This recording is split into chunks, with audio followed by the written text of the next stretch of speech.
Bismillahirrahmanirrahim. Assalamu alaikum. I'm Kashfa Abbas, first year MBBS student at National Medical University Multan. I secured 188 marks in MDCAT, 1084 marks in metric, and 1094 marks in FSC. So my aggregate is 94.2%, and I preferred National Medical University, so I got admission in NMU, alhamdulillah. MD CAT की तैयारी का सबसे important aspect ये होता है कि आप figure out कर सकें कि आपके कौन से कॉन्सेप्ट्स और कौन से चैप्टर्स जो हैं वो वीक हैं, ताकि आप उन पे मज़ीद मेहनत कर सकें। ये एस्पेक्ट आप उस वक्त तक कवर नहीं कर पाएंगे जब तक आप अपने मैक्सिमम प्रैक्टिस नहीं करते। इस मकसद के लिए आपको इंट्रोड्यूस करवाऊंगा एक ऐप से जिसका नाम भी मकसद है।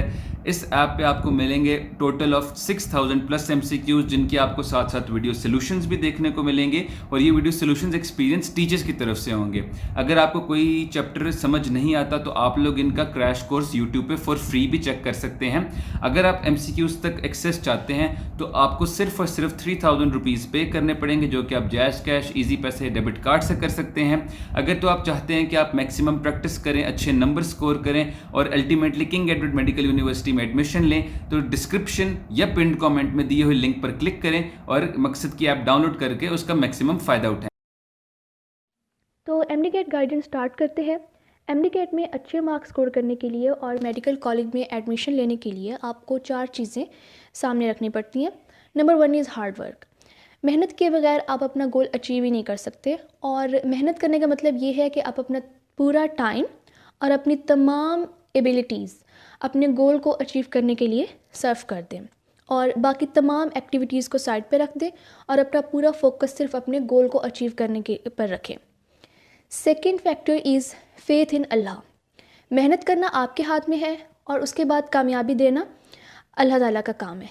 तो आपने मेहनत करने के बाद सब कुछ अल्लाह ताला के ऊपर छोड़ देना है, बट आपने अपना 100% देना है। Third factor is trust your self.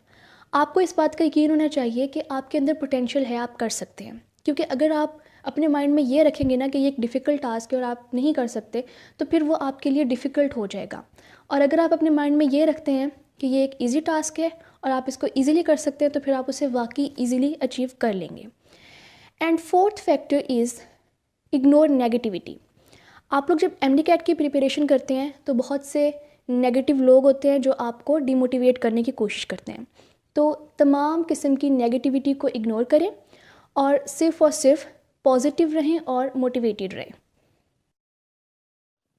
MDCAT routine की बात करें तो I started my MDCAT preparation from 28 July, because 27 जुलाई को हमारे एग्ज़ाम्स ख़त्म हुए थे, and from the very next day I started my MDCAT preparation and I join KIPS academy for my MDCAT preparation. तो जो स्केजूल था वो इस तरह से था कि सुबह मैं 5 बजे उठती थी और फिर एकेडमी जाना, और एकेडमी से 11 बजे तक मैं वापस आती थी, और उसके बाद 12 बजे मैं दोबारा पढ़ने बैठती थी, और फिर एटलीस्ट रात को 12 बजे तक मैं पढ़ती थी।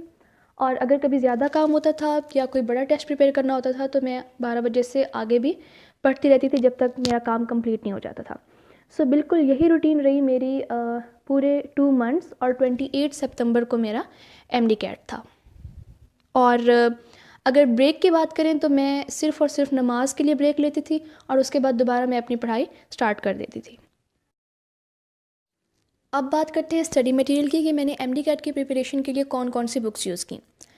तो सबसे पहले तो मैं कोई भी टॉपिक प्रिपेयर करती थी लेक्चर नोट से, यानी जो भी हमारी एकेडमी में सर लेक्चर देते थे मैं उसको नोट करके उसको अच्छी तरह प्रिपेयर करती थी और रिवाइज़ करती थी। और फिर उस टॉपिक को मैं पंजाब टेक्स्ट बुक से प्रिपेयर करती थी, और उसके बाद मैं उसे फेडरल टेक्स्ट बुक से प्रिपेयर करती थी। यानी मैंने पंजाब टेक्स्ट बुक के साथ साथ फेडरल टेक्स्ट बुक को भी रीड किया था, तीनों सब्जेक्ट्स के लिए, फ़िज़िक्स, केमिस्ट्री एंड बायो। और अगर हम बात करें प्रैक्टिस की, तो मैंने प्रैक्टिस की थी किप्स की जो प्रैक्टिस बुक्स हैं वहाँ से प्रैक्टिस की थी। इसके अलावा किप्स LMS पर जो हमारे डेली टेस्ट होते थे वहाँ से बहुत अच्छी प्रैक्टिस हो जाती है। और जो मैंने तीसरी चीज़ यूज़ की प्रैक्टिस के लिए वो थे PMC के पेड प्रैक्टिस टेस्ट, और वो 36 टेस्ट थे, और वो मैंने सारे अटैम्प्ट किए थे सईद MDCAT वेबसाइट से डाउनलोड करके। और जो PMC के पेड प्रैक्टिस टेस्ट थे वहाँ से मेरे जो MDCAT हुआ था उसमें काफ़ी क्वेश्चंस आए भी थे। ये था स्टडी मटेरियल जो मैंने MD-CAT की प्रिपरेशन के लिए यूज़ किया। Okay, now we start MD-CAT subject wise guidance. सबसे पहले स्टार्ट करते हैं बायो से। और बायो के लिए आपको पहले भी जो स्टूडेंट्स गाइडेंस दे चुके होंगे तो उन्होंने बताया होगा कि बायो के लिए आपको बुक की लाइंस प्रिपेयर करनी पड़ती हैं। तो आपने बायो के लिए बुक को बहुत अच्छी तरह प्रिपेयर करना है, पंजाब टेक्स्ट बुक को भी और फेडरल टेक्स्ट बुक को भी। इसके अलावा जो एकेडमी की प्रेप बुक होती है उसको भी रीड कर लिया करें, वहाँ से भी आपको कुछ इन्फॉर्मेशन मिल जाएगी। और जो आप लेक्चर लेते हैं उसको भी प्रिपेयर किया करें। सेकंड मोस्ट इंपॉर्टेंट चीज़ जो है वो ये है कि आपने डायग्राम्स की जो लेबलिंग है उसको बहुत अच्छे से देखना है, क्योंकि कभी कभी ऐसा होता है कि कोई चीज़ टेक्स्ट में मेंशन नहीं होती बट जो डायग्राम्स लेबल हुई होती हैं उसमें उसको मेंशन किया होता है, तो वहाँ से भी MCQs बन सकता है। और ऐसा एक दफ़ा हुआ भी था जो 2020 में MD-CAT हुआ था, उसमें जो लाइट रिएक्शन की जो डायग्राम है वहाँ से उसकी लेबलिंग से एक MCQs आया था। ऐसा हो सकता है कि डायग्राम से कोई क्वेश्चन आ जाए, तो आप लोग डायग्राम्स की जो लेबलिंग है उसको बहुत अच्छे से देखें MD-CAT बायो प्रिपेयर करने के लिए। और जो डायग्राम्स के नीचे जो टेक्स्ट लिखा होता है उसको भी ज़रूर पढ़ें, वहाँ से भी अक्सर MCQs बनते हैं। ये तो है कि आपने बायो को किस तरह से प्रिपेयर करना है। अगर MD-CAT केमिस्ट्री की गाइडेंस की बात करें तो आपने फर्स्ट ईयर की जो केमिस्ट्री है वो बिल्कुल उसी तरह प्रिपेयर करनी है जिस तरह आप बायो को प्रिपेयर करेंगे। बिल्कुल बुक की एक एक लाइन को आपने देखना है और उसको आपने बहुत अच्छी तरह से प्रिपेयर करना है। कुछ कैलकुलेशंस भी होंगी, जैसे फर्स्ट चैप्टर मोल से रिलेटेड है तो उसकी आपने बहुत अच्छी तरह से प्रैक्टिस करनी है। मोल से रिलेटेड जितने भी फार्मूले हैं वो सारे आपको आने चाहिए। और जो एक्सरसाइज में जो भी न्यूमेरिकल्स हैं उनको ज़रूर सॉल्व कर लें, आपकी वहाँ से बहुत अच्छी प्रैक्टिस हो जाएगी। एक्सरसाइज वाला जो MCQs हैं उनको ज़रूर सॉल्व कर लें, वहाँ से भी आपकी प्रैक्टिस हो जाएगी। अगर हम बात करें सेकेंड ईयर की केमिस्ट्री की, तो इनऑर्गेनिक केमिस्ट्री में आपको जो चीज़ प्रिपेयर करनी है वो है, जो इम्पॉर्टेंट चीज़ आपको प्रिपेयर करनी है वो ये है कि atomic radius, ionization energy, electron affinity और इसके अलावा मेल्टिंग पॉइंट, बॉइलिंग पॉइंट, इन सब चीज़ों का ट्रेंड ग्रुप के अंदर और पीरियड के अंदर। ये ट्रेंड आपको आना चाहिए। इसके अलावा कुछ एलिमेंट्स जो होते हैं वो एबनॉर्मल बिहेवियर शो करते हैं, यानी कुछ एक्सेप्शंस होती हैं। तो अक्सर जो इनऑर्गेनिक में MCQs आ रहे होते हैं वो इन्हीं एक्सेप्शंस या एबनॉर्मल बिहेवियर से ही रिलेटेड होते हैं। तो आपको तमाम एक्सेप्शंस का भी पता होना चाहिए कि कौन कौन सा एलिमेंट ट्रेंड को फॉलो नहीं कर रहा, ये भी आपको पता होना चाहिए। तो इनऑर्गेनिक की प्रिपरेशन के लिए आपको यहाँ से ये सारी चीज़ें आनी चाहिए। अब बात करते हैं मेन पोर्शन की, जो कि होता है ऑर्गेनिक केमिस्ट्री का। ऑर्गेनिक केमिस्ट्री के रिएक्शंस आपको बहुत अच्छी तरह आने चाहिए और उसका सबसे बेस्ट तरीका है कि उन रिएक्शंस को बार बार लिखना। ठीक है, वो आपको लिखने से ही आएंगे, तो आपने उनकी बार बार प्रैक्टिस करनी है। और इसका बेस्ट तरीका जो मैंने यूज़ किया था वो ये है कि डेली बेसिस पर आप 10 रिएक्शंस लिखें या 20 रिएक्शन लिखें, या जितना भी आपको टाइम मिले आप डेली बेसिस पर रिएक्शन लिखना स्टार्ट कर दें। जब तक MD-CAT आएगा आपकी ऑर्गेनिक केमिस्ट्री बहुत अच्छी तरह प्रिपेयर हो जाएगी। अब अगर बात करें फ़िज़िक्स की गाइडेंस की, तो फ़िज़िक्स के लिए आपको 2 चीज़ें प्रिपेयर करनी पड़ती हैं, एक थ्योरी और दूसरा न्यूमेरिकल्स। तो जो UHS का पेपर होता था उसमें न्यूमेरिकल का पोर्शन ज़्यादा होता था और थ्योरी का कम, बट जो PMC ने टेस्ट बनाए उसमें थ्योरी का पोर्शन ज़्यादा था और न्यूमेरिकल्स का पोर्शन कम था। अब आपने जितनी इम्पॉर्टेंस न्यूमेरिकल्स को देनी है, थ्योरी को भी उतनी ही इम्पॉर्टेंस देनी है। अब थ्योरी प्रिपेयर कहाँ से करनी है, तो थ्योरी को प्रिपेयर करने के लिए आपने अपनी बुक को रीड करना है और जो भी उसमें इम्पॉर्टेंट पॉइंट्स हैं उनको हाईलाइट करें, उनको याद रखें या बेशक आप उनको कहीं लिख लें। थ्योरी को भी आपने इम्पॉर्टेंस देनी है। इसके अलावा न्यूमेरिकल की आप प्रैक्टिस करें और मेरे ख्याल से किप्स की जो प्रैक्टिस बुक है वो बेस्ट है। बाकी आप जिस भी एकेडमी में जाते हैं आप वहाँ की प्रैक्टिस बुक से न्यूमेरिकल्स को बहुत अच्छी तरह से प्रिपेयर करें। और तीसरी चीज़ ये है कि आपको फार्मूले बहुत अच्छे से याद होने चाहिए। इसका बेस्ट तरीका ये है कि उनको लिख कर याद करें, या फिर जितने भी फार्मूले हैं उनकी एक फार्मूला शीट बना लें, एक जगह पे सब फार्मूले लिख लें और डेली बेसिस पर उनको रिवाइज़ कर दें।